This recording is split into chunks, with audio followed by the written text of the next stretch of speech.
मूर्ति के साथ कर्दम प्रजापति का विवाह। मैत्रेय जी कहते हैं, विदुर जी, इस प्रकार जब कर्दम जी ने मनु जी के संपूर्ण गुणों और कर्मों की श्रेष्ठता का वर्णन किया तो उन्होंने उन निवृत्ति परायण मुनि से कुछ सकुचाकर कहा।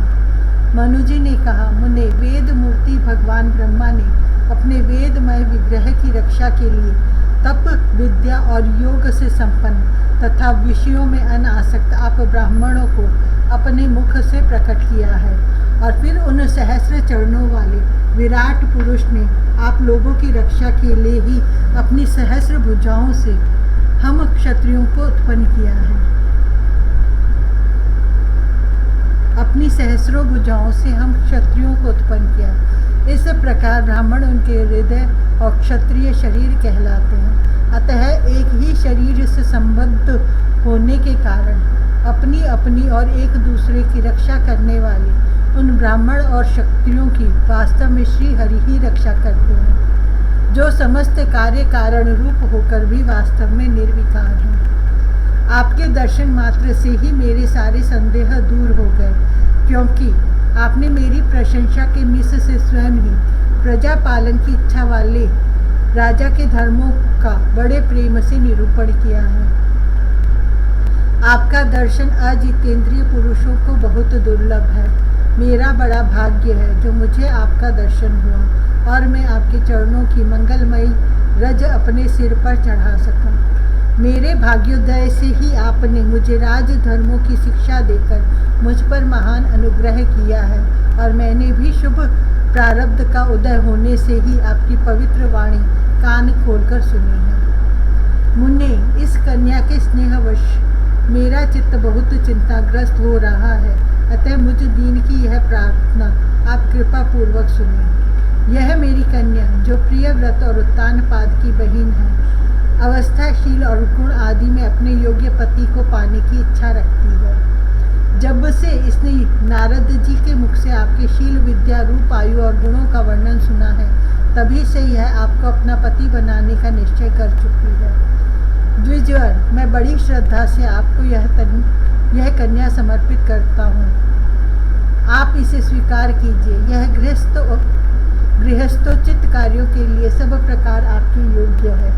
जो भोग स्वतः प्राप्त हो जाए उसकी अवहेलना करना विरक्त पुरुष को भी उचित नहीं है, फिर विषय आसक्त की तो बात ही क्या है। जो पुरुष स्वयं प्राप्त हुए भोग का निरादर कर फिर किसी कृपण के आगे हाथ पसारता है, उसका बहुत फैला हुआ यश भी नष्ट हो जाता है और दूसरों के तिरस्कार से मान भंग भी होता है। विद्वान, मैंने सुना है आप विवाह करने के लिए उद्यत है। आपका ब्रह्मचर्य एक सीमा तक है, आप नैष्ठिक ब्रह्मचारी तो हैं नहीं, इसलिए अब आप इस कन्या को स्वीकार कीजिए। मैं इसे आपको अर्पित करता हूँ। श्री कर्दम मुनि ने कहा, ठीक है, मैं विवाह करना चाहता हूँ और आपकी कन्या का भी किसी के साथ वाग्दान नहीं हुआ है, इसलिए हम दोनों का सर्वश्रेष्ठ ब्रह्म विधि से विवाह होना उचित ही होगा। राजन, वेदोक्त विवाह विधि में प्रसिद्ध जो गृभ्याणी ते इत्यादि मंत्रों से बताया हुआ काम संतानोत्पादन रूप मनोरथ है, वह आपकी इस कन्या के साथ हमारा संबंध होने से सफल होगा। भला जो अपनी अंग कांति से आभूषण आदि की शोभा को भी तिरस्कृत कर रही है, आपकी उस कन्या का कौन आदर न करेगा। एक बार यह अपने महल की छत पर गेंद खेल रही थी। गेंद के पीछे इधर उधर दौड़ने के कारण इसके नेत्र चंचल हो रहे थे तथा पैरों के पायजेब मधुर झनकार करते जाते थे। उस समय इसे देख के विश्वावसु गंधर्व मोहवश अचेत होकर अपने विमान से गिर पड़ा था।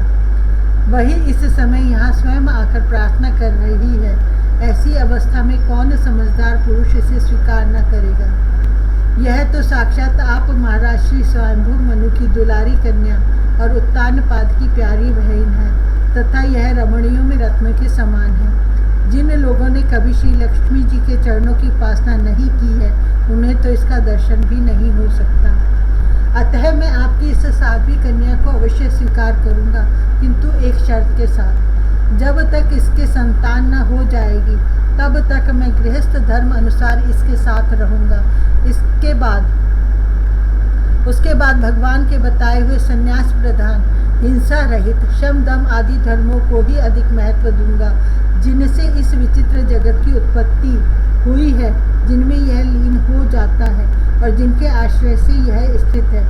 मुझे तो वे प्रजापतियों के भी पति भगवान श्री अनंत ही सबसे अधिक मान्य है। मैत्रेय जी कहते हैं, प्रचंड धनुर्धर विदुर कर्दम जी केवल इतना ही कह सके, फिर वे हृदय में भगवान कमल नाभ का ध्यान करते हुए मौन हो गए।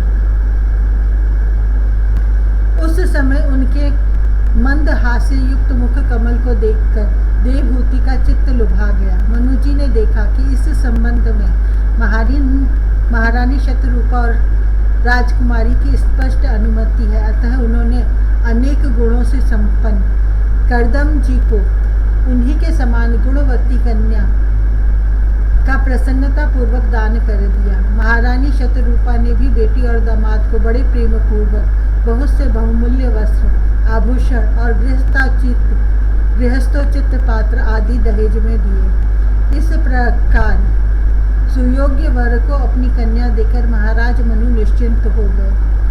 चलती बार उसका वियोग न सह सकने के कारण उन्होंने उत्कंठावश विह्वल चित्त होकर उसे अपनी छाती से चिपटा लिया और बेटी बेटी कहकर रोने लगे। उनकी आंखों से आंसुओं की झड़ी लग गई और उनसे उन्होंने देवहूति के सिर के सारे बाल भिगो दिए।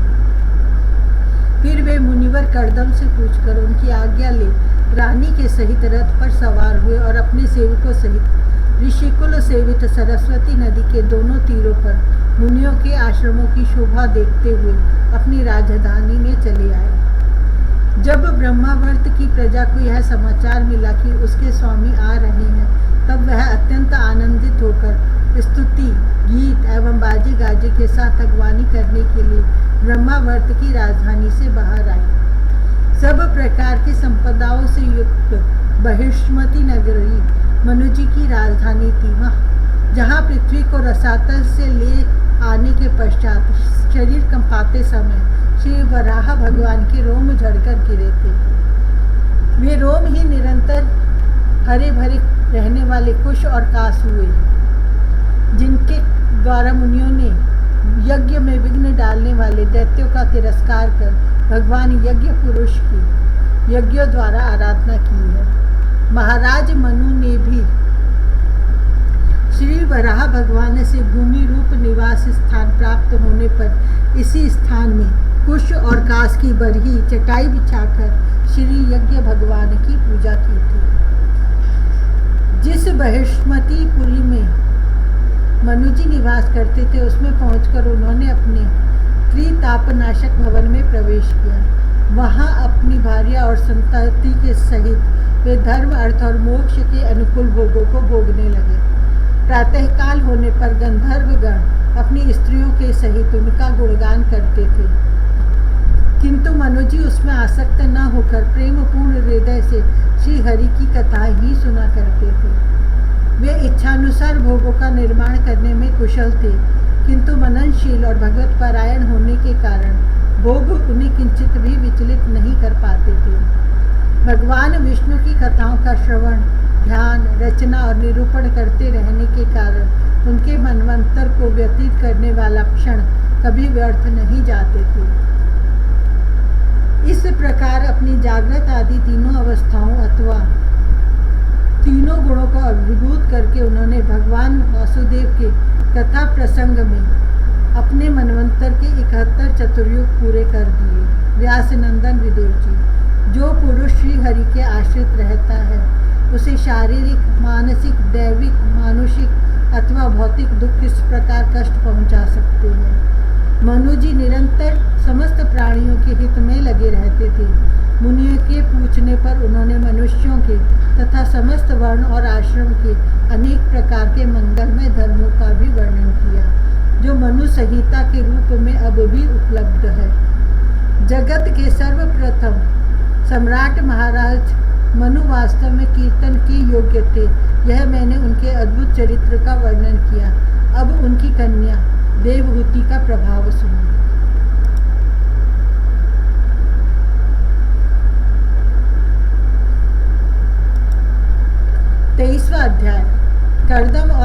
देवहूति का विहार। श्री मैत्रेय जी ने कहा, विदुर जी, माता पिता के चले जाने पर पति के अभिप्राय को समझ लेने में कुशल साध्वी देवहूति कर्दम जी की प्रतिदिन प्रेम पूर्वक सेवा करने लगी। ठीक उसी तरह जैसे श्री पार्वती जी भगवान शंकर की सेवा करती हैं। उसने काम वासना, दंभ, द्वेष, लोभ, पाप और मधु को त्याग कर बड़ी सावधानी और लगन के साथ सेवा में तत्पर रहकर विश्वास, पवित्रता, गौरव, संयम, शुश्रूषा, प्रेम और मधुर भाषण आदि गुणों से अपने परम तेजस्वी पतिदेव को संतुष्ट कर लिया। देवहूति समझती थी कि मेरे देव से भी बढ़कर हैं, इसलिए वह उनसे बड़ी बड़ी आशाएं रखकर उनकी सेवा में लगी रहती थी। इस प्रकार बहुत दिनों तक अपना अनुवर्तन करने वाली उस मनुपुत्री को व्रत आदि का पालन करने से दुर्बल हुई देख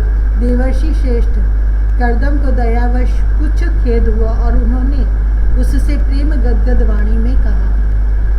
कर्दम जी बोले, मनुनंदिनी, तुमने मेरा बड़ा आदर किया है। मैं तुम्हारी उत्तम सेवा और परम भक्ति से बहुत संतुष्ट हूँ। सभी देहधारियों को अपना शरीर बहुत प्रिय एवं आदर की वस्तु होता है, किंतु तुमने मेरी सेवा के आगे उसके क्षीण होने की भी कोई परवाह नहीं की। अतः अपने धर्म का पालन करते रहने से मुझे तप, समाधि, उपासना और योग के द्वारा जो भय और शोक से रहित भगवत प्रसाद स्वरूप विभूतियाँ प्राप्त हुई हैं, उन पर मेरी सेवा के प्रभाव से अब तुम्हारा भी अधिकार हो गया है। मैं तुम्हें दिव्य दृष्टि प्रदान करता हूँ, उसके द्वारा तुम उन्हें देखो। अन्य जितने भी भोग हैं वे तो भगवान श्री हरि के भ्रिकुटी विलास मात्र से नष्ट हो जाते हैं, अतः वे इनके आगे कुछ भी नहीं है। तुम मेरी सेवा से भी कृतार्थ हो गई हो। अपने पातिव्रत धर्म का पालन करने से तुम्हें ये दिव्य भोग प्राप्त हो गए हैं, तुम इन्हें भोग सकती हो। हम राजा हैं, हमें सब कुछ सुलभ है। इस प्रकार जो अभिमान आदि विकार हैं, उनके रहते हुए मनुष्यों को इन दिव्य भोगों की प्राप्ति होना कठिन है। कर्दम जी के इस प्रकार कहने से अपने पतिदेव को संपूर्ण योग माया और विद्याओं में कुशल जानकर उस अबला की सारी चिंता जाती रही। उसका मुख किंचित संकोच भरी चितवन और मधुर मुस्कान से खिल उठा और वह विनय एवं प्रेम से गदगद वाणी में इस प्रकार कहने लगी। देवहूति ने कहा, द्विज श्रेष्ठ स्वामी, मैं यह जानती हूँ कि कभी निष्फल न होने वाली योग शक्ति और त्रिगुणात्मिका माया पर अधिकार रखने वाले आपको ये सब ऐश्वर्य प्राप्त है। किंतु प्रभु, आपने विवाह के समय जो प्रतिज्ञा की थी कि गर्भाधान होने तक मैं तुम्हारे साथ गृहस्थ सुख का उपभोग करूँगा, उसकी अब पूर्ति होनी चाहिए, क्योंकि श्रेष्ठ पति के द्वारा संतान प्राप्त होना पतिव्रता स्त्री के लिए महान लाभ है।